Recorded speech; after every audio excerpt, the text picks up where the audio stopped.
Hey everyone, welcome back to my channel. My name is Tori and this is Holy City Mystic. Thank you so much for being here. So I did this entire video before and I went to edit it, and halfway through the video my Zoom started like going in and out, so I would be like blurry, clear, blurry, clear, blurry, clear. And so I am doing this whole thing again, and you'll have to excuse me because I do have the little picture of myself up in the corner to make sure I don't waste a bunch more time doing this video and then the Zoom being weird. So if I'm like looking here and then looking here, that I'm checking that. So today I just wanted to talk about mitigating factors. I remember when I was first learning astrology, they would be like, well, your Saturn return really depends on mitigating factors in your chart. Or yeah, if you have this conjunction, it can mean this, but it really depends on mitigating factors. And I was like, what the heck are you guys talking about? Like, please help me out here. Do I have mitigating factors? Am I like, is this not as hard for me as it is for other people? Like, I don't understand. So I wanted to talk a little bit about that today, just so that you guys know. The three things that I always look at for mitigating factors in a birth chart are aspects, what sign the planet is located in, planet or luminary, and then whether or not that planet has any mutual reception. So I'm going to get into all three of them. Buckle up. So probably the easiest one, because they will show this on astro.com or AstroSeek, AstroGold, like all those things, is looking at whether or not the planet is well aspected. So either a trine or a sextile.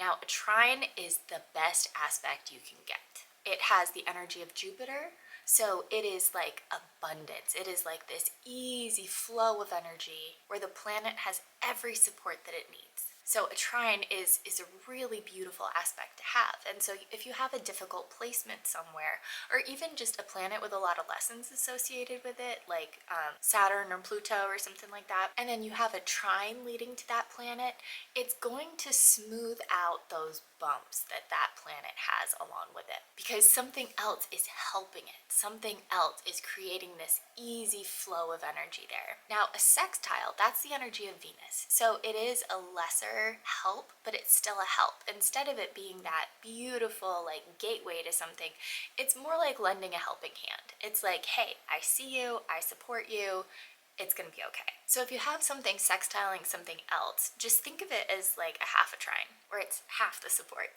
Like, the support is still there. It's just not as intense as the trine. So if the planet is well aspected, where it has like a really strong trine with like a very low orb, like maybe a 0-degree orb or something, or it has like 2 sextiles or something like that, that planet is going to receive a lot of support. So even if it's positioned difficultly in your birth chart, just remember that, like, it's getting support from other areas. So another thing that you want to look at is what sign the planet is located in. Now, you guys can look up charts of like domicile, or like being in the planet's home sign, or exaltation, which is where the planet rejoices, where the planet is very happy and it like sucks up and shines through that energy, or whether or not the planet is in detriment. So if you have a lot of like squares to a planet, or some really close oppositions or something like that, but the planet's in its home sign, that planet is automatically going to feel a lot more comfortable, because it's on its home turf. It's like, yes, I rule this sign embodies my qualities,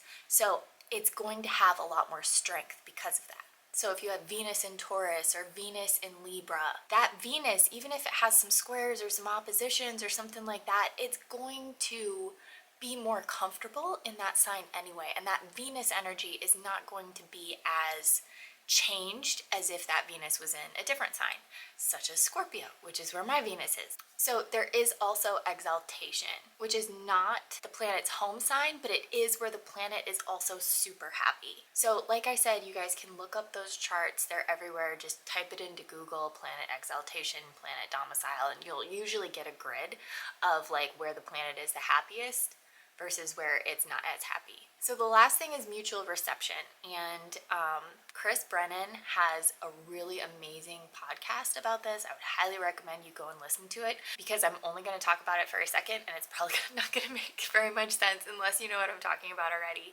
So please go listen to his podcast. It's absolutely amazing. It's on YouTube or Spotify or really wherever you get your podcasts, but it's really great at explaining this. So basically, it's when two planets are not in their home signs, but they're in each other's home sign.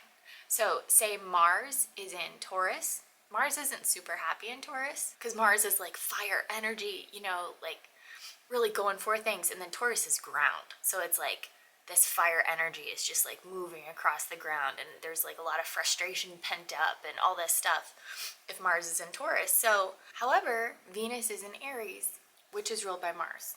Both the planets are not in signs that they're very comfortable with. However, they're in each other's signs. So there is that exchange of energy where both those planets are kind of bolstered up. They're able to take on a lot of their home qualities because they're in mutual reception. They're giving energy back to each other. If you guys are interested, please go listen to Brennon's podcast, because he explains it very well, and it's like an hour-and-a-half podcast or something, so very helpful.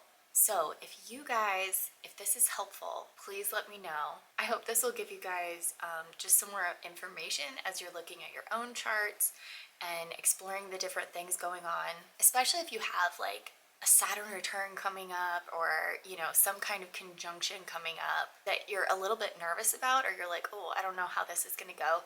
Definitely look at mitigating factors in your chart, because it might not be as scary as you think it's going to be now, because that planet already has a lot of support that you just didn't really think to look at before. So I hope you guys are doing well. I hope this is helpful to you, and I'll talk to you next time.